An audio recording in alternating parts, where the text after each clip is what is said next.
All எல்லாரும் எப்படி இருக்கீங்க? இன்னைக்கு தீபாவளி சீரீஸ்ல தேர்ட் ரெசிபி பார்க்க போறோம். அது வந்து ரொம்ப ஸ்வீட் ரெசிபி, எனக்கு ரொம்ப பிடிச்சது. அச்சு முறுக்கு தான் பண்ண போறோம். இதுக்கு வந்து நான் 300 கிராம், அதாவது இந்த கப்னால வந்து 1.25 கப் அளவுக்கு மைதா மாவு எடுத்திருக்கேன்.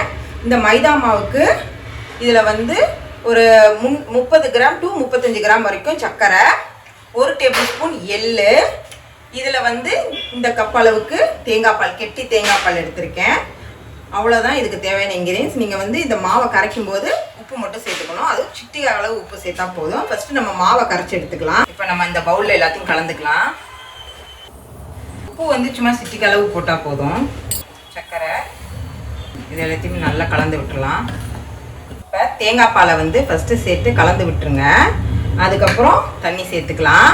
இது மாவு பேட்டர் எப்படி இருக்கணும்னு பார்த்தீங்கன்னா, நம்ம தோசை மாவை காட்டிலும் கொஞ்சம் தண்ணியாக இருக்கணும், ரொம்ப கெட்டியாக இருக்கக்கூடாது. நீங்கள் அச்சில் ஒட்டாமல் இருக்கும்.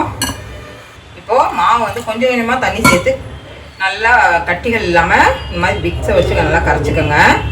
நான் ஏற்கனவே சொன்ன மாதிரி ரொம்ப கெட்டியாக இருக்கக்கூடாது. தோசை மாவை விட ஒரு பதம் தண்ணியாக தான் இருக்கணும். பாருங்கள், மாவு வந்து இந்த அளவுக்கு கரைச்சி எடுத்துக்கணும். ரொம்ப தனியாக இருக்கக்கூடாது, ரொம்ப கெட்டியாக இருக்கக்கூடாது. ஏன்னா உங்களுக்கு அச்சில் வந்து ஒட்டாது. பாருங்கள், இப்போ வந்து எண்ணெய் நல்லா காஞ்சிருச்சு. இந்த அச்சை வந்து நான் 2-3 நிமிஷம் எண்ணெயிலே காய விட்டுட்டேன்.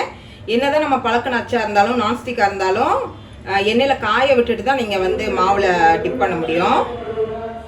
அச்சை நல்லா பழக்கிக்கங்க, இல்லாட்டினா கண்டிப்பாக அச்சு முறுக்கு வராது.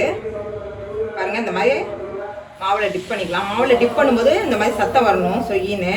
அதில் ஒரு 2 செகண்ட் வச்சுட்டு அப்படியே எடுத்து உள்ளே வச்சுருங்க. அடியில் வச்சிடாதீங்க, ஏன்னா வந்து வராது அச்சு முறுக்கு. இந்த மாதிரி மேலோட்டமாக வச்சா தான் வரும். இந்த எண்ணெய் நல்லா கொப்பளிச்சு அடங்குற வரைக்கும் நம்ம பிடிச்சிட்டு தான் நிற்கணும்.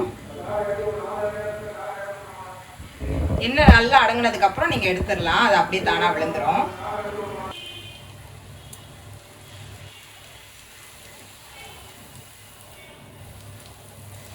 பாருங்க, சூப்பராக வந்துருச்சு அச்சு முறுக்கு.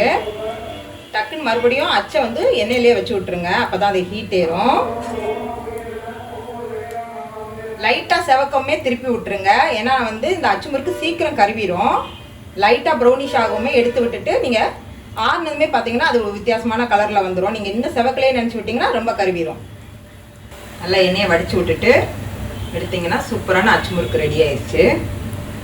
இதே மாதிரி நீங்களும் கண்டிப்பாக வீட்டில் செஞ்சு பாருங்கள். எப்படி வந்துச்சுன்றதை கமெண்ட்டில் சொல்லுங்கள். அடுத்து ஒரு சூப்பரான ஸ்வீட் ரெசிப்பியில் சந்திக்கிறேன்.